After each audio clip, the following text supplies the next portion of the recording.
Well, welcome everybody to the Wednesday Live with John Willis and Rob Kaiser. I think the first question we need to ask today is, who's Rob Kaiser? Rob, who are you? That's a good question. I feel like I'm actively writing the next chapter of life, but I if people want to learn more about me in a nutshell, I'm the host of the All Around Growth podcast. I work with my parents here on a homestead at York Meadow Farm in Northeast Ohio, and that is me in a nutshell. Those two things. Homestead podcast, period. Nothing YouTube. about freedom or anything like that. I mean, yeah, that's all been all like those two things encompass the whole freedom mindset, everything that I mean, I can. It's been a weird thing to think about, but it's dawning on me that that this lifestyle that encompasses freedom in the way that I see fit to define it is finally coming to fruition after a long time of working towards it, and it is possible. Things happen when you make them happen. That is true. So when you moved out there, was it already a homestead or did you move there to make it a homestead? No, the property here, it dates back to, I guess, 2005 or 2006. And my parents bought this property, and at that time I was living a different life, and I soon moved on to chase the corporate dream. Actually, at one point, encouraged them to sell this property because I saw it as nothing, as a loss. I saw everything that they were doing as a waste of time. I didn't understand it. I thought it was stupid. So corporate America, I went, and then while I was out in California, just the simple idea of learning to be prepared for an earthquake, kind of planted this seed in my mind. Like, if this happens, we're not in a good shape. And this idea was from my girlfriend. And soon enough, one thing led to another. I'm listening to Jack way back when, and realizing that no, this is the optimal. This is the optimal situation. Even though it was raw land, there was nothing here except a little pavilion. I started talking about that with my parents probably, I guess, 10 years ago was when I made the decision to put together an action plan to move back here with them and help turn some of these things that were ideas into reality. And a lot's changed over the past 10 years, but here we are. We built the barn and the office that I'm in now, in that cabin 5 years ago, and we've been living here. My parents first moved out, and I moved out shortly thereafter. So you're making living in your parents' bedroom, basement cool again, right? Yeah. What state are you in? Ohio. Right on. Where in California were you? Southern California. Moved to Orange County initially, but then landed in North County, San Diego. That's where we came from, was San Diego. Oh yeah. Yep. Yeah, it's you can't beat the weather, but it's good to be where we are. Yeah, absolutely. You don't realize how bad it is until you're gone for a while and have to go back there for something. Right. That's when it really hits. Yeah, and then you realize that where you lived and that lifestyle that you lived was your normal, that was your reality, and that's kind of it's a good thing to do from time to time. Yeah, to reset. Yeah, yeah, for sure. Keeps things in perspective. So what do you guys grow? What do you produce? How do you sell it? Who do you sell it to? So we have what's turning into like a cooperative here.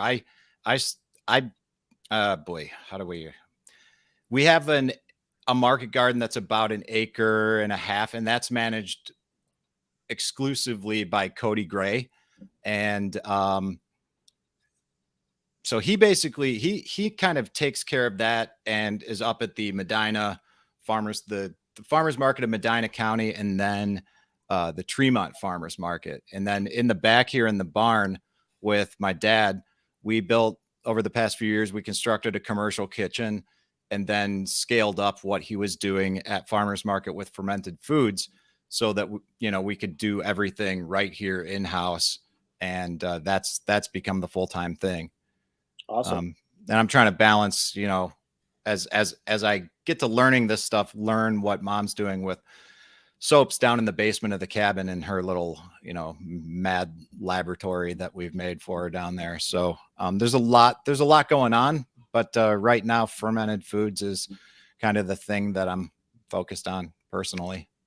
Does that fall under cottage food law, or do you have to have inspections and all kinds of shit for that? Yeah, it inspections galore with the state and then with the county for a mobile license. So 2 different sets of inspections. When you went to get inspected by the state to go commercial, did they already have standards for fermented foods, or did you have to help them write them? So because I know some, but my dad is the one that's been dealing with the inspectors. Yeah. 3 different inspectors over the course of 3 years, which makes things even better. The laws are in place, and really what the laws are there and what they're inspecting is the commercial kitchen, not necessarily the fermentation practices, although we do have some outlined protocols and procedures, you know. Yeah. But yeah, there's actually a lot of interesting dialogue that goes on with the inspectors regarding the practice of fermentation and refrigeration and things like that. Is it pretty straightforward? Like hey, I need you to do ABC, and then we do ABC, and then they come back with, okay, you're good, or they come back with XYZ typically after that? Yeah, basically, how do I answer that question? There are some guidelines that are in place, and then some correspondence that you can have with the actual inspector himself or herself or whatever. And I think what's most important is, you know, if you're proactive about doing what you need to do, and then when they actually show up for, like, at the time of inspection, just have things clean, have your paperwork ready, make their job easy. Don't be stupid. Like, it's really not that difficult. And then when you do that, they like you. And when they like you, they're more willing to, I don't want to say compromise, but they're more willing to, like, you know, communicate what you need to do and just work with you. It's really, it really was a lot less troublesome than I thought it would be, you know, because government and because the man and because all this and because regulations, and I don't need to do. Okay. All right. Whatever. Like, it's important to understand the rules of the game if you want to play it. Cool. Yeah. So I asked that question because we have a fermentation company here, and when they went to get inspected, the inspector didn't know what to do. Right. And they ended up getting a federal grant because it was a minority owned business, because women are minorities. So it was a women owned business, and we get special treatment for our gender. We can talk about gender later if we really want to, but, so I believe they got a grant to help them understand the ferments, to be able to write the inspection regulations so they could decide what sterile was. Because how do you can't sterilize living product and have it still be alive. And then if you sterilize or, you know, like, can your fermented foods, it's dead. You just ruin the whole point of a ferment. Right. I mean, besides the flavor, but you've ruined a very important part of the ferment. And so I remember I interviewed her once just to see how bad that was. She says it wasn't bad. It was just they had to understand, how do we make this safe? And then we had to help them understand that, because they had no idea where to start with ferments. So. Yeah. And that seems to be a big,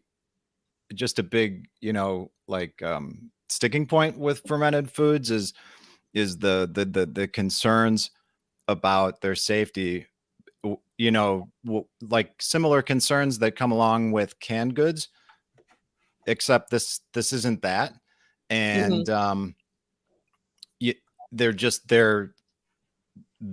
those risks aren't there within fermentation, within the process of fermentation. So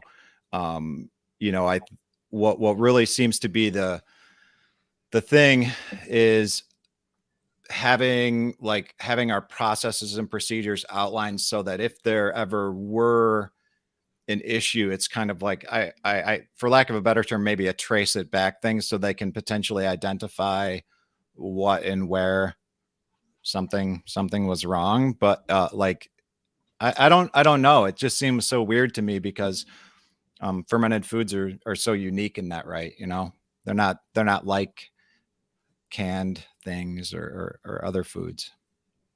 Yeah, it's hard to find a way to kill people with fermented foods that they wouldn't notice something, right? Like when a ferment goes horribly wrong, how do you know? You tell me. How do you know?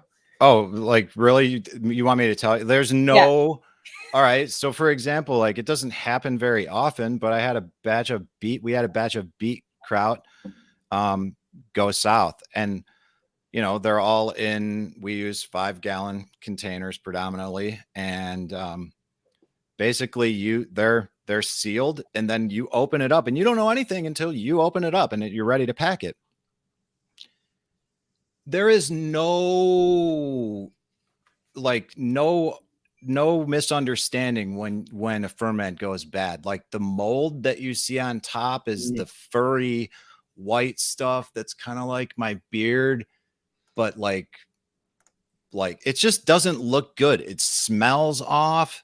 There's nothing good about it. And this is just kind of one of these things that we're inherently human beings. We are like, our nose and our guts tell us what's right and what's wrong. If our eyes can't do it already, it's so ridiculous. Like there's no questioning it.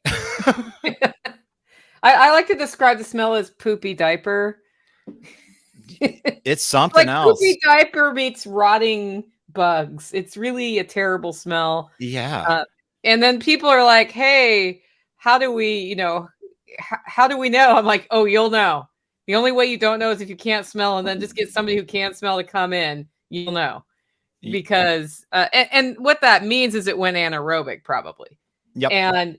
And that's it's very clear. Otherwise, what it's doing, the process is it's taking sugars and converting them to acid, and then the acidic environment kills all the things, and all the things that the inspectors are worried about. Anyway, okay, so you've had quite a long journey though from California to where you are now, with some bumps along the road, haven't you? A few bumps. And I heard you talking to John a little bit about mindset before we started as I was getting my coffee. I didn't hear everything you said, but how much of your mindset today is because of those bumps, and how much of it existed in advance? It's hard to say because I think that mindset stems from the fact that I have a chronic neurological disorder. I have epilepsy. I've had epilepsy since the age of 13. That's really all I know is trying to deal with this and sort of live a life that was normal. And so that in and of itself has led to a number of bumps in the road, challenges, especially over the last 10 years, including being in a coma, and which really accelerated the process of getting back here to Ohio. Are you willing to tell us about that, or is it too raw? Yeah, no, absolutely. I'm in California. I'm listening to Jack.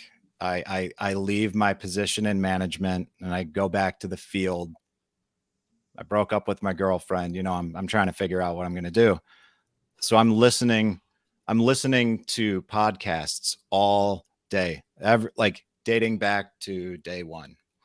And I'm realizing that, you know, this is it. This is what we need to do. Parents are on board, families on board. They may not understand everything, but we've got the buy-in. Okay, we can do this. We're planning. So to get back, I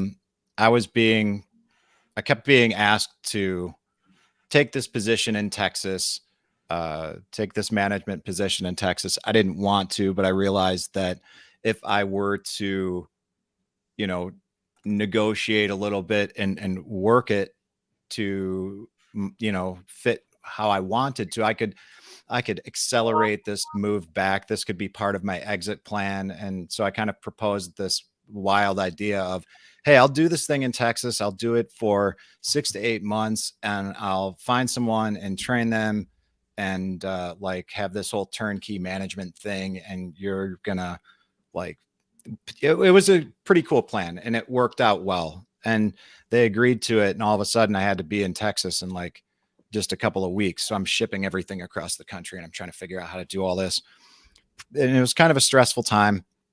And at the same time, you know, because this wasn't like enough going on, I decided to plan a trip to the backcountry in Utah, Capitol Reef National Park, with an old friend of mine from my early 20s. And I was advised by some friends to not do this, to not go on this trip. I'd been having a lot of seizures leading up to that point, but there was no way I was going to back out.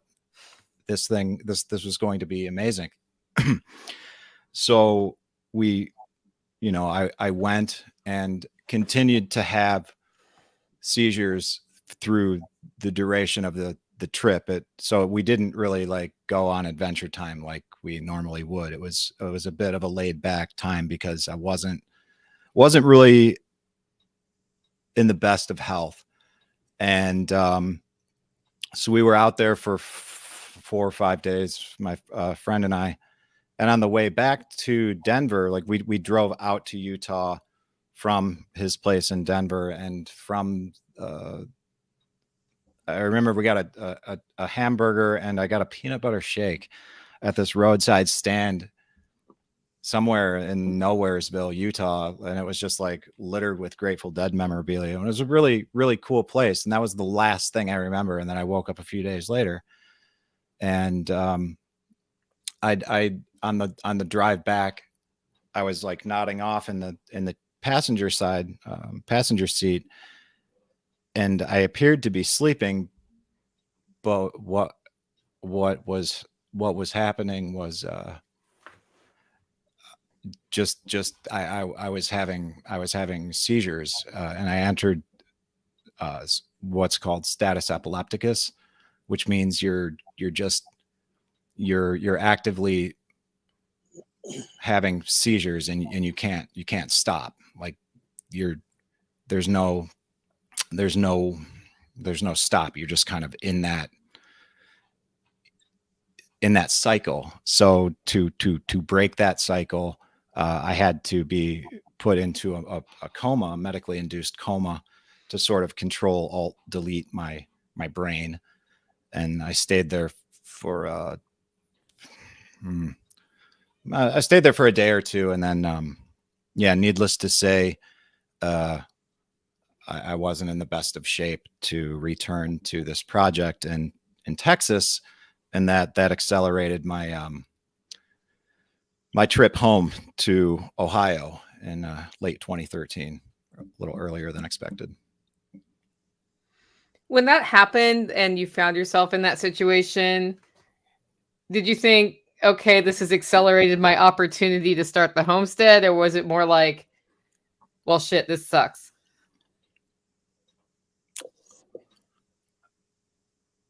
I guess it depends on at what point were talking about.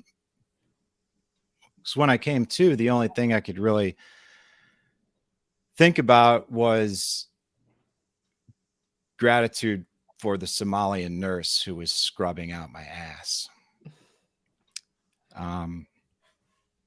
So it by the time I got back here again, there was nothing here. There's no buildings. There's no, my parents are still working full time. I was trying to figure out what to do, but I couldn't do anything. Luckily I lived with my parents in a rental house that was just a couple miles from here. So I would walk here. I would walk several miles each day and just walk around in the woods. And I watched the neighboring property get logged. And it was a long time of trying to figure out what to do, just a couple of months. And luckily my sister had a job at that time that landed her in Southern California for a period of time for a conference. And I was able to get with her and have one of the most epic road trips of my life to gather my possessions from California and then from Texas and then drive back here. So it was, that was a lot. How long did it take from 2013 to having the cabin on the land? 4 years. Yeah, 4 years. And was it a little bit every day, or how did you get that done? It was just a long time of planning. And then finally, once that day came in late 2017, it was on. The barn was built like where this little office is here. We built the barn. The barn was just, they threw it up, and I mean, you know how fast pole barns are built, days. And then the cabin was a different story. They being my parents, contracted out to have the same guy that built the pole barn build the cabin, just kind of the shell of it, and then the walls framed out and some basic electric, just the guts of it. And then my dad, my brother, and I, for months that we all just worked on the thing and finished it, just completed everything from the cabinets and just everything basically. Did you know how to do carpentry before you started the process, or did you learn it during? Nope. That's how we learn. How did you learn that? YouTube University, or did you just find people? Like, how'd you get that done? I'm pretty good at coordinating and bringing a lot of things together. My brother he's the YouTube University handyman guru with SketchUp and putting everything, I mean, making sure everything's to code, doing electrical work has made electricians jealous. Like, dang, that's clean. You know, it's so, yeah, there's a lot that you can learn on your own. And the nice thing about the way that things have gone down here and continue to transpire is that we all have our own unique gifts and skill sets. And you know, I'm a single guy, you know, I'm in my mid 40s. I'm a single guy. There's no way I could do anything remotely close to participating in what we're doing here alone. My parents do certain things. My brother and sister do certain things. We've got Cody, who's basically become a member of the family. He, like I said, manages the whole garden. So there's a lot here, and we've learned a lot, and we're still learning a lot. How did you guys find Cody? Did he come to you, or was he because of the YouTube channel, or where, just kid next door? No, the story with Cody's awesome. Like it's really awesome. And in a nutshell, way back while I was living in California, I remember talking to my parents about, I'm not gonna know anybody back there. Everybody's different. No one's gonna be like me. I'm not gonna have any. And so my parents were like, no, there's this kid. He just started selling at the farmer's market. He's not a whole lot younger than you, but like you guys have some things in common. Like he's barefoot all the time. And I was into this barefoot thing, kind of still am or try to be. And so, you know, all these years ago, I know of this guy, and fast forward, 2014, 15, I moved back here. I'm working full time at a tree farm, but I'm also trying to be Mr. Awesome Johnny Permaculture, doing all the things, following all the dreams of other people, like building the things that they built, like doing just for reasons like I didn't even understand, because it was cool and that's what you did. So that's what I did. And that's what led to like Burnout 2.0. I thought you only did that in the corporate world, but if you don't live your life right, you can do that in your life too.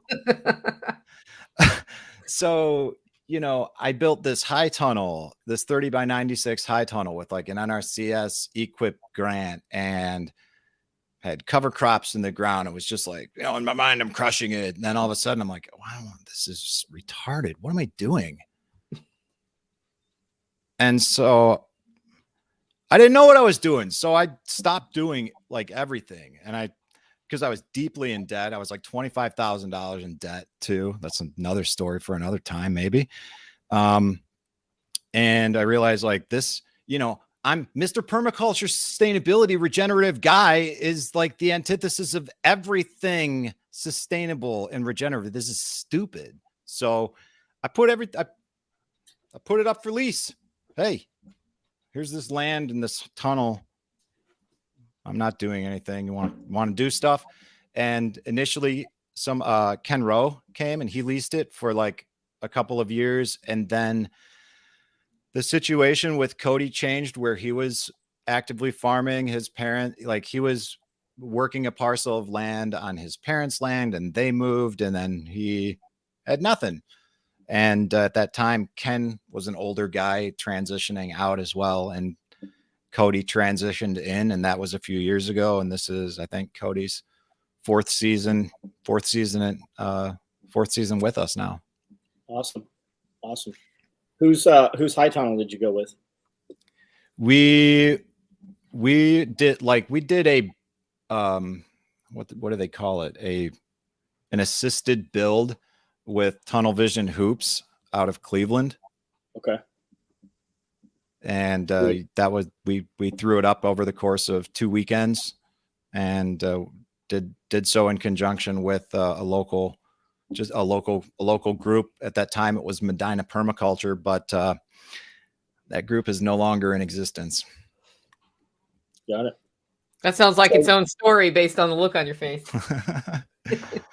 No, in a nutshell, not everybody, but a lot of people in that world want to participate and show up and do cool stuff, as long as someone else is organizing it and doing the cool stuff. But man, you want to get people to throw in and throw down. Good luck. What were you about to ask, John? So do you think like you doing the row house and Cody doing what he's doing now and everything, do you think you guys, where'd that drive come from, that desire for that direction? What made you go, okay, we're going to do a row house? Do you think it's all the guys nowadays, especially at farmers market, you think they just, something switches and like, I think I want to do market garden and do farmers market? Or do you think it's influenced from YouTube channel? Because there's some great YouTube channels out there. So what's influencing the drive behind high tunnel? Uh-oh. Yeah, sometimes or even just to produce food and sell it to people. So that's like a couple things in there. I think first and foremost, the drive and the push to be, the next rock star market farmer, or even just produce food in the first place. I think it's always there. It's always there on the fringes. And then,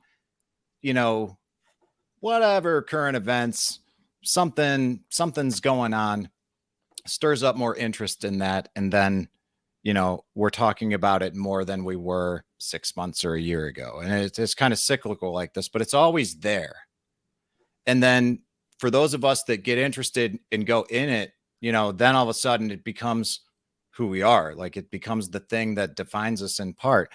As far as high tunnels go, those who get into it and actually want to either do stuff for market or scale up production at home so that you can just have a bigger garden, have more to process and can and hold yourself over. Well, whatever the reason being, high tunnels are awesome because of what they contribute in terms of seasonal extension.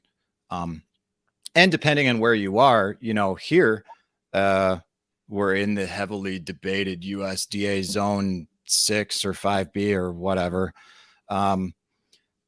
We're growing in the wintertime. We're still, and when I say we, I mean Cody all day. This is all Cody, but he's been in production 12 months a year for years now. It's awesome. Cool. Yeah. You guys have a BCS, like a walk behind tractor, or does he do it with a Jang seeder, or what's he use?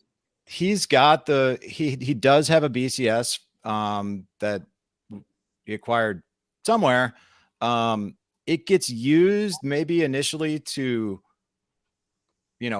get new beds established, but at that point, everything is really, there's very little mechanized stuff there. He doesn't use a Jang seeder or anything like that.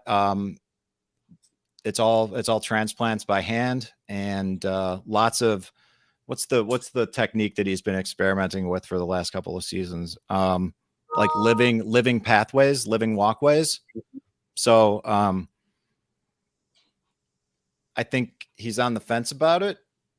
Still seems to be doing it. That's the thing though. He's always trying something new, trying different iterations of things that he's done, and always experimenting. Awesome.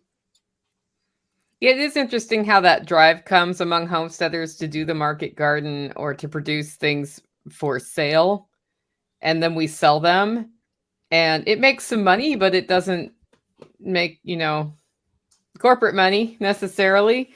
No. For most of us, and that can be like a little disheartening sometimes if you don't have a different reason for doing it, I think. Although it should make that kind of money because we're feeding people really good food. So that's something I always get confused about. It should, and I think it can. And I think a lot of that comes into comes into the long run. And I think this is a big part of why a lot of people who set out to, do this in the long run don't, because maybe they don't understand why they're doing it in the first place, or they want to see the financial returns. And it's not to say that engaging in this kind of lifestyle necessitates you being broke. It doesn't mean that. Right. It shouldn't mean that. Yeah, it will mean that if your approach is just poor and without a plan, without goals, and then it doesn't work. And ultimately you've got to really understand why you're doing it, and understand that a lot of people that are doing the things that like Jack Spirko, right? He's like the ultimate example of a lot of people who we know who he is.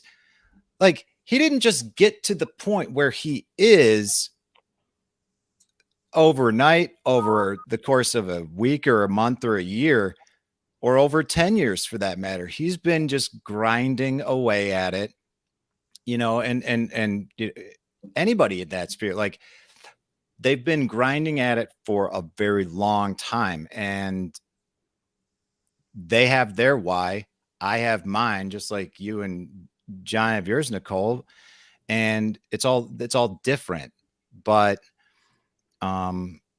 yeah, a poor plan or no plan at all, fueled by debt, is just not a good way to achieve these goals of, homesteading, food production, self-sufficiency, anything along those lines.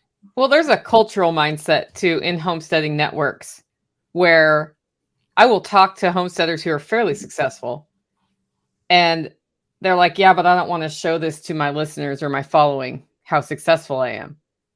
And I'm like, why? Well, because they'll get mad because I'm making money. Well, why is that bad? Like, they should want you to make money so you're there next week to answer their question about, a cricket infestation or whatever the next question is going to be. Right. They should want you to do well. Otherwise, you're not going to be there because you're not doing well. And this is something, I guess I don't talk about this enough. Like, we should go in with the goal to make not only some money, but good money. And if we do that, then the thing we build will make us good money, or it's more like, it won't necessarily, but it's much more likely to make us good money if we go in with that mindset rather than feeling guilty because we did well. Yeah. And I don't understand. That's something I'll never understand. I think sharing your successes, financial and otherwise, is good. Okay. Maybe we all don't need to get into the specifics, right? And the numbers, unless we're doing so for a reason, but doing so incentivizes, encourages other people to know that, yeah, hey, I can do this too. Like, the people that share that stuff, along with sharing their stories, successes, failures, all of that, it's important to see it all, because this culture, like you referenced, is, I don't want to, I think we'd all be a lot better off if more people embraced the mindsets that we have, period. Right. And how do you win them over if they have the perception that you have to live in poverty to do this? So yeah, there's absolutely benefit to it. Most definitely. And if nothing else, you would add credibility to yourself if you did a course on how to do this. You could take it in so many different directions to monetize it. Yeah. Like, John, how sad are you when you can afford to buy the sheep tractor rather than have to spend hours putting it together yourself because you're successful in your business? I have 3 buildings in addition to these, full of projects I've started and have not finished, because I know that whatever that price is, it will cost me less than trying to do it myself, because in that time, in half of that time, I can make twice the money that it takes to do that and employ multiple other people. Yeah. Also, you have to, can you tell us about that shirt? Because I'm loving your shirt. This shirt? Yeah. Is that this week? Yeah, there's some on the way to you. We did this one, and we did an olive drab green one. And it's a grenade pumpkin, and it's got SOE, and then on the back, I'm not even sure what's on the back of it, but that's what's on the back of it. It's your website. Yeah, so they're on the website, SOE Tactical Gear, and just type in pumpkin. I think we did 120 pieces. Yeah. Just in time for Halloween, guys. One of my favorite holidays. We still have pumpkins out there. I think there's 60 pumpkins out on the fence line right now, and we put them up every year. And then we ninja sword them or whatever, kick them off into the grass, and in spring they grow. And we had them growing all over, and then the grass got so big that it choked them out, and now the grass has died. Everything here is dead, and there's pumpkins sitting out there. So mystery pumpkins. And it took a lot of effort. I watered these things by hand a lot to get them through 105-degree weather, and for that I got 6 pumpkins. 6 pumpkins in the world. I had a different squash year than John did, where I have epic squash harvest this year, like the biggest squash harvest I have ever had for winter squash. And every meal I'm like, how else can I cook some squash, for these things? I'm making squash soup right now. In fact, Tactical, if you just walked in, you should totally turn the stove off. But I'm making squash soup for the workshop, and man, I was, that's why I had my squash story before we started. But it's funny because it's the same thing. I just kind of threw seeds out from squash before, so I don't even know exactly what variety of squash we have. But for some reason this year they did really well here, and we didn't water them at all, really. That's awesome. because we didn't really get rain. So I don't know why they did well, but it's just kind of funny how. So John and I are only 3 hours apart, and that's the difference between our two climates. Is I think you just get a little bit hotter than we do. We do. You're definitely higher elevation and down in the holler there. Yeah. Something you said 6 months, maybe a year ago, though, really stuck with me when I was out there dragging 300 feet of hose and watering all those trees we put in.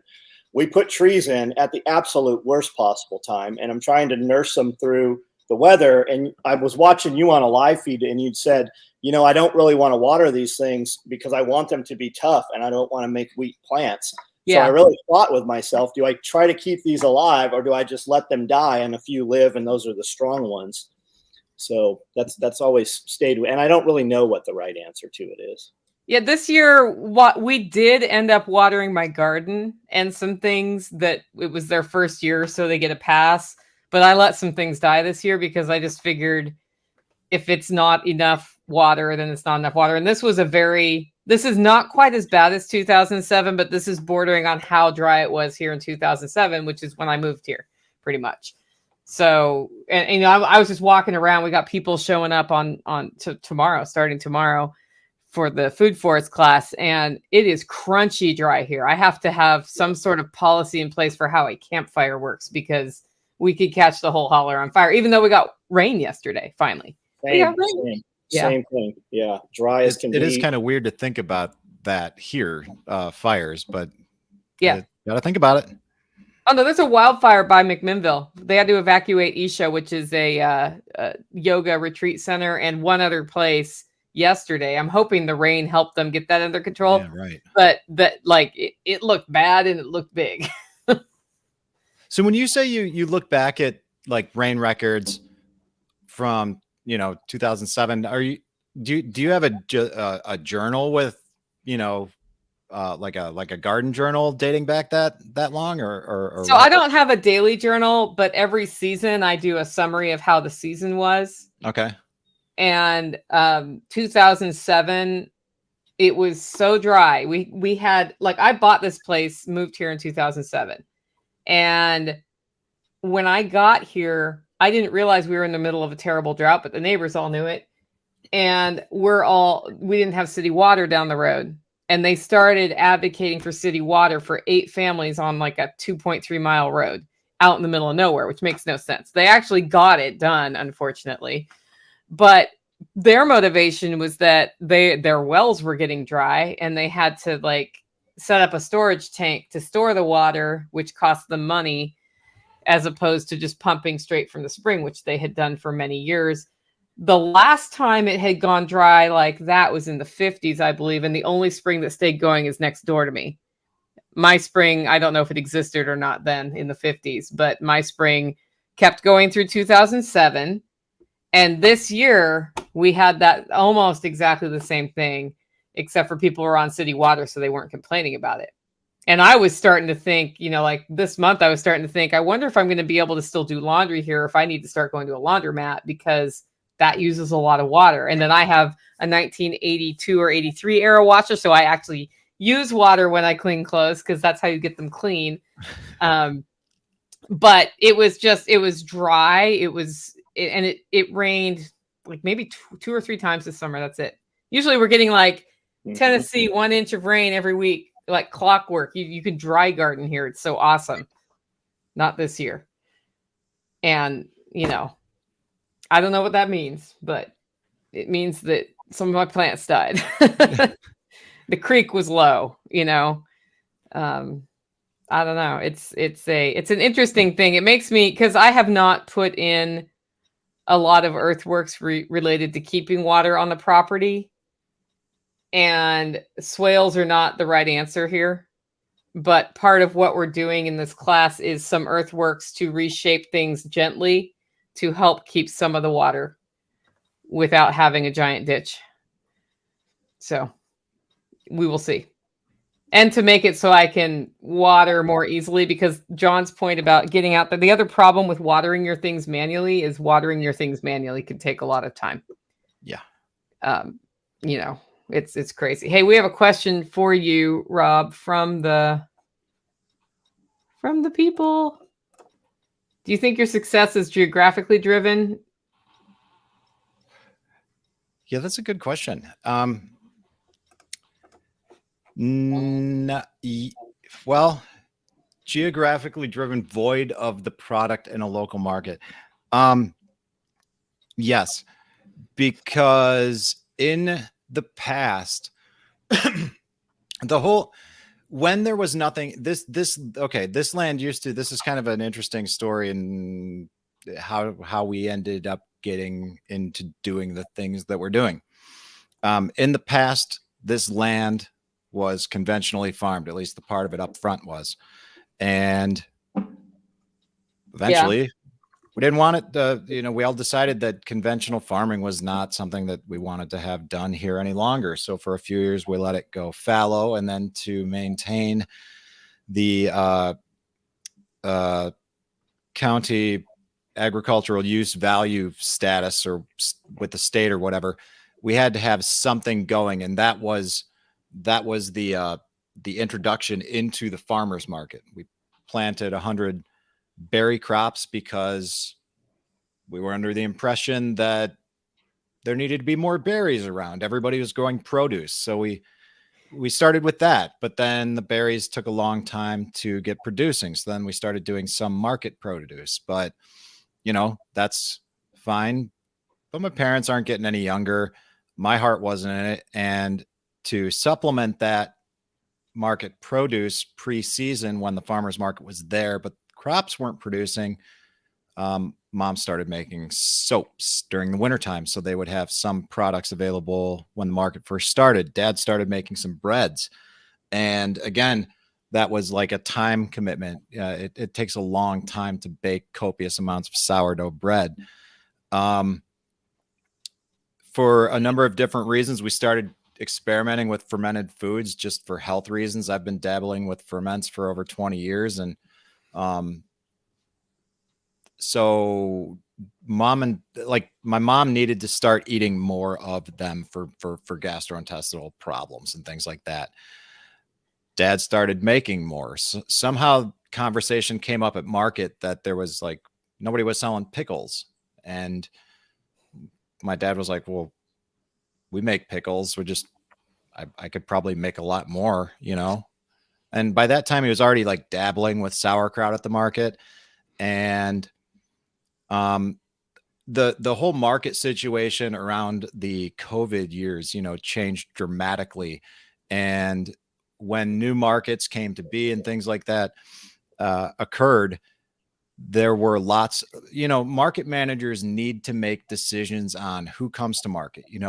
If you've got space for 50 vendors and 30 produce vendors apply, not all 30 produce vendors are going to get in there because you've got other people doing baked goods, other people doing meats, eggs, so on and so forth. So, the fact that there wasn't a stronghold with fermented foods anywhere really. There's maybe one other producer in Northeast. There's one huge producer in Cleveland and then one smaller company that does kind of what we do.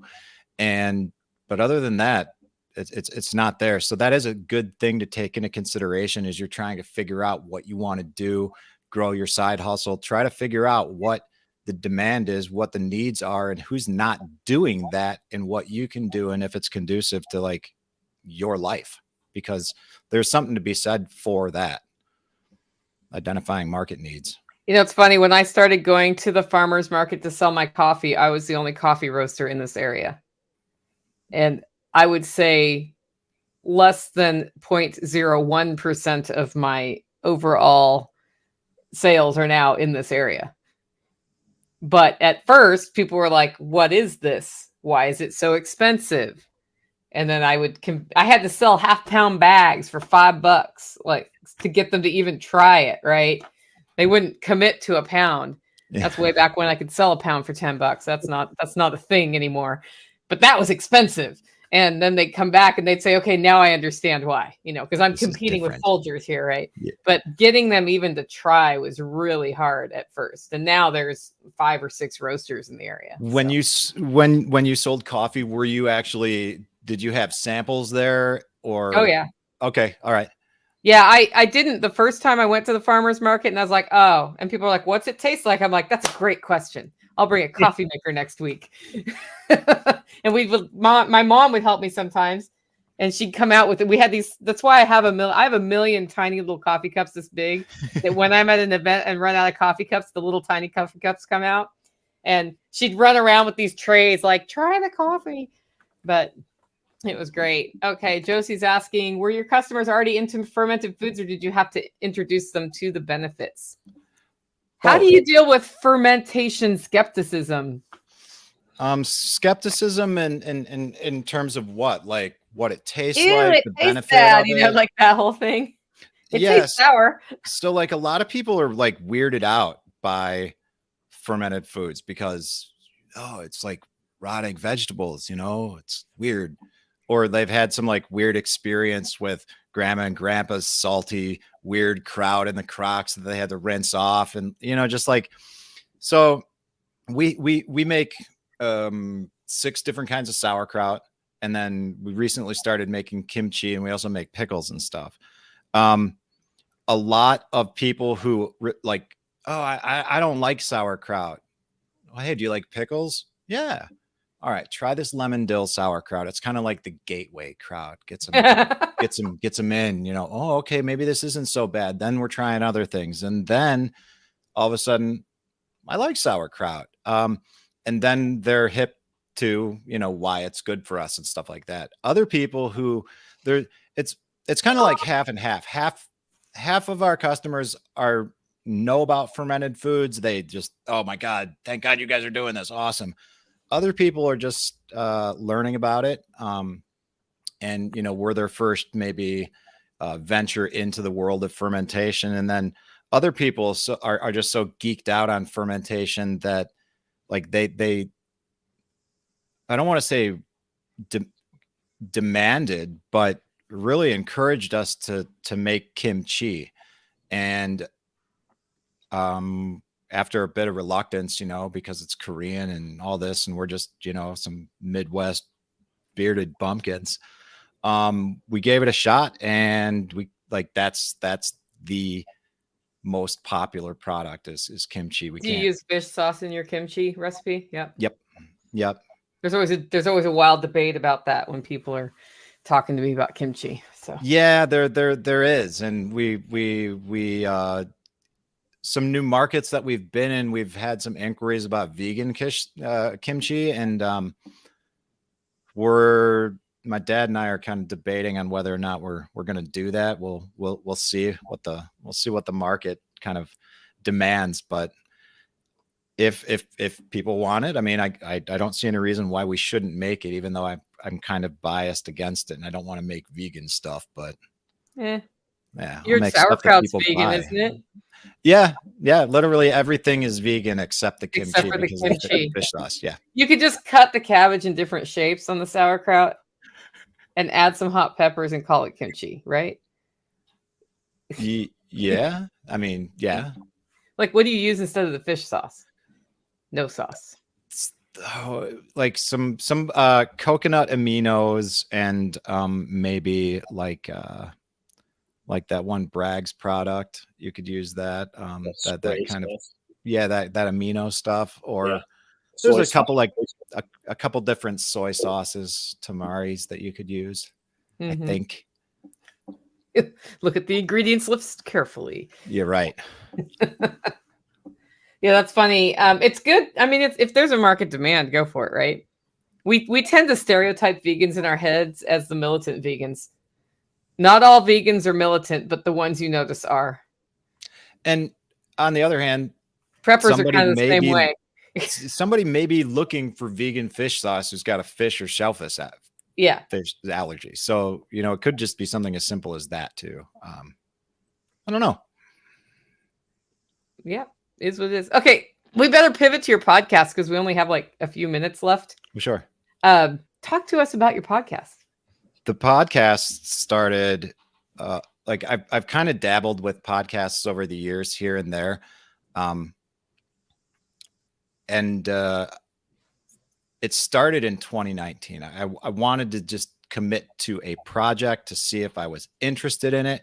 So I did something, 10 episodes, a beginning, an end, and, you know, an 8-episode body. And that was cool. And I thought that was fun, but I still had other priorities. Like I was trying to get out of debt. I was trying to do a number of things, and I just wanted to focus. My focus at that time was elsewhere. 2020 rolled around, and like 2020 was what it was. It was 2020. And then I just kind of witnessed, like we all did, everything that was going on. And I just decided I had something to say. I don't know. I wasn't happy. I wasn't happy with my life. I knew I was going somewhere. I knew I had something to say. And that just seemed like the appropriate thing to do. So I started with it again in September of 2020.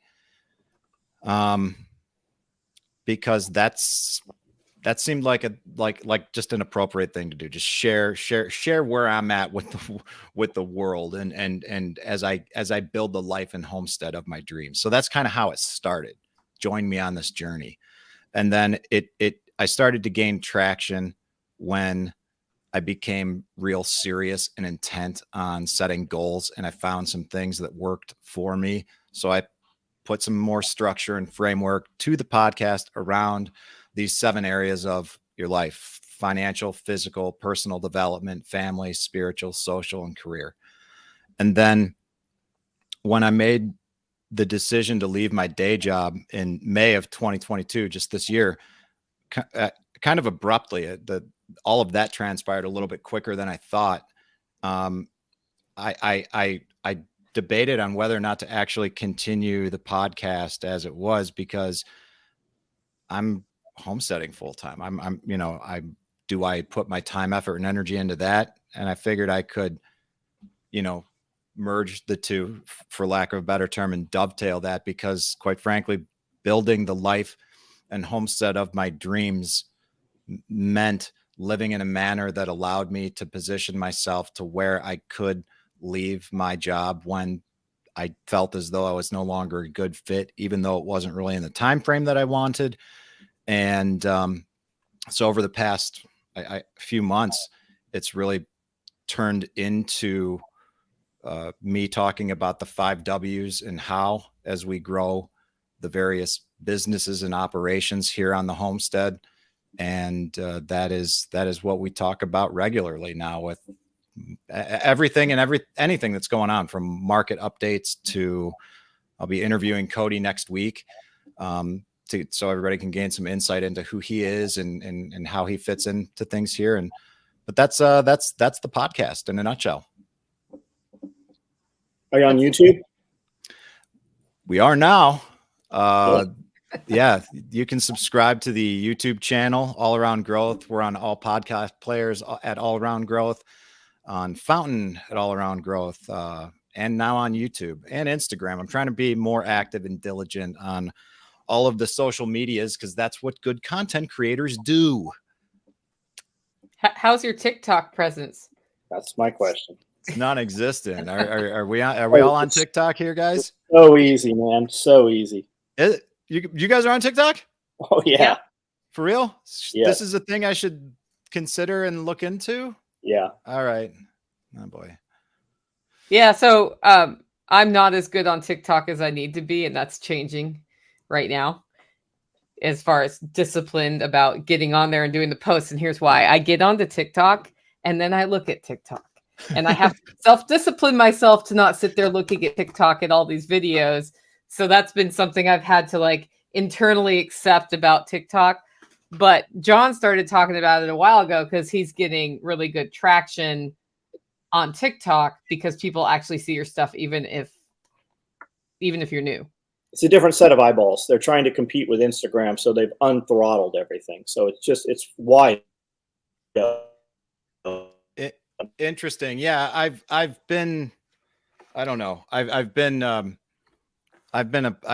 had an interesting, I'm sure we all can say this and relate to this, but I've had an interesting relationship with social media over the years. I've taken long extended breaks from it, but now, having done this podcast consistently for a couple of years now, and not only enjoying it, but getting a lot out of it, having opportunities like this to talk with you guys and meet people and really build and moreover, you know, it's led to not just online interactions, but relationships that I've cultivated in person, new friendships, all of this. It's great. And a big part of that is sometimes doing things that maybe feel a little bit unsavory, like engaging in social media, doing things like TikTok. But I keep hearing good things about it. And if it's just another way to network and continue doing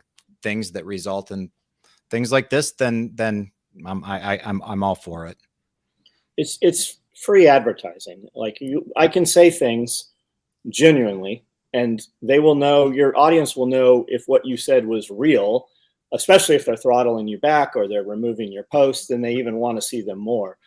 But I haven't paid any paid advertising on social media in probably 6 or 7 years now. I mean, we put millions of dollars into advertising, but it just stopped working in the manner that it used to. So now we just hit everywhere. We interact, we answer questions, and I do a live feed at 9 o'clock on YouTube, and people participate. And I just walk around kind of, and that's how those eyeballs get there, because I'm on other platforms saying, hey, if you want to have further conversation, 9 o'clock on YouTube, we'll be live and we can talk about anything you want. And I just walk around the shop and show product while we're having whatever conversation. And the product sells out every night. Everything we make sells out. My bottleneck is I can't make enough product. Good. It's a good problem to have. Needs more employees. Yeah. Like ones who show up and work, I think, you know, not just any employees. You know, in terms of content creation, I've really started thinking about all of this differently. Talking with a guy who helps us with just some stuff here on the homestead. He helps us with some grass cutting, because that's just not something we can keep up with in the volume that we need done. So he comes out every once in a while and cut some grass. We barter for that. But he and I helped him do some website work and stuff for some other ventures that he was doing. But content creation is strange stuff. He was telling me about YouTube channels where people have time-lapse videos of lawns being cut, and tons of them. And I just thought, like, there's people, just do, like, maybe it doesn't make sense to me, but maybe there's interest somewhere. And I think that's what I'm learning to think about up here, is like, this isn't about necessarily about me and what's appealing to me, but like, what can I do that isn't a tremendous, you know, investment on time, but may result in a big return. And like TikTok may be one of those things. I don't know. YouTube may be another one. I just made this channel a week ago for the show, so we'll see what happens. There's channels that do nothing but wood cutting, right? Just firewood. Millions of viewers. I don't know what they sell. They're clearly not selling firewood to people around the world, right? So what are they selling? They're selling content. They're selling how to do these things. They're selling access. They're running successful businesses, and then branded merchandise, right? So out of 1 million people, if you can get 1% to join a group to have more access to you or to buy branded merchandise, you know, it just adds up. It's every little piece of it. And then you have events and people come to the events and you bring sponsors into the events. And I mean, it's the same. There's tons and tons of landscaping. And I shouldn't even say landscaping. It's lawn mowing YouTube channels. And that's what I love to mow. I mow out on the highway. I mow down the roads. I just mow. I don't charge anybody for mowing. I just mow. And I put on a podcast and I have light bars and I mow in the dark, and I just mow, man. I just like lawn equipment. So you need a mowing channel, John. Yeah, maybe. Maybe mowing in the dark. What's up, guys? 3 a.m. Right. That's right. It's an excuse to get out of bed sooner. All right. So one last question, and we're going to wrap up. What advice do you have for people who are where you were, wishing they were on a homestead, but not there yet? Long silence, because I just shocked him with that question, didn't I? What advice to someone that wants to be somewhere but isn't there now? Write it down, write it down and reference it regularly. And when we do the things that we do to accomplish what we want to accomplish, consistency is really important to keep in mind. And sometimes, consistency may mean that you don't do the thing for 5 days that week or at all the next week, but over the course of maybe the next week you hit it hard, and the following week you hit it even harder. Over the course of time, you've just got to stick with it and be consistent, because in that moment, that week, that day, it's hard. That month is hard. But surrounding yourself with the right people that help facilitate that mindset that you're responsible for is important. And understanding that it takes time is also important. And just being diligent and keeping the grind. It will happen. And every once in a while you'll have these little moments of clarity where you think, I'm doing it. It's not going to be the way that you expected it to be. It's not, and things aren't going to play out the way that you're expecting. You've got to account for change and be able to adapt and improvise when it happens. But if this is what you want to do, the only thing that's stopping you is you. Yep. John, anything to add to that? No, he's got it. He's got it. All right. Let's go. Yeah, that was a really good landing too. What'd you say? I just say it a little more animated. All right, let's go once around the horn. If people want to get in touch with you, how do they do that, Rob? People can simply go to allaroundgrowth.co or allaroundgrowth.show. The website is a work in progress, but that will take you to the podcast host where you can find all episodes to all podcasts on any of your favorite podcast players. And if you're interested in what's going on at the farm here on the homestead, then check out yorkmeadowfarm.com and you can learn more there. All right, John, what do you got? Is this you? Is that what you look like? Nope. That's not you. No, that's not it. All around growth. Okay, all around. All around. That's all around. Right. So I do a live feed at 9:00 on YouTube. We've got a little bit different content on Instagram, Facebook, and Twitter. We build nylon tactical gear for people that don't know. That's kind of what pays the bills. And join us. We can have a conversation at 9:00 about literally anything you want to talk about. And sometimes those will be 30 minutes and sometimes they're 2 hours. And there's a lot of people on there and there's a lot of knowledge and there's people that will help you learn and achieve things. So just join in and participate. That's the biggest thing. You do that nightly, John? I do. Okay. Yeah. Yep. All right, guys. And this week has been interesting because sometimes things just come together. And because I am doing a workshop at my place, my next 2 podcasts are already recorded. This one has turned out to be the first in a series of 3 transformational stories of people who have made a decision in their life or something has happened and they had to get through it and they've ended up in a much better place than where they were before. So this is number 1, guys. If you want to hear the next 2 stories, Friday will be a great story. And that's at livingfreeintennessee.com. And then Sunday will be the 3rd in the series. If you listen to audio podcasts, you can get it on your podcatcher, Living Free in Tennessee.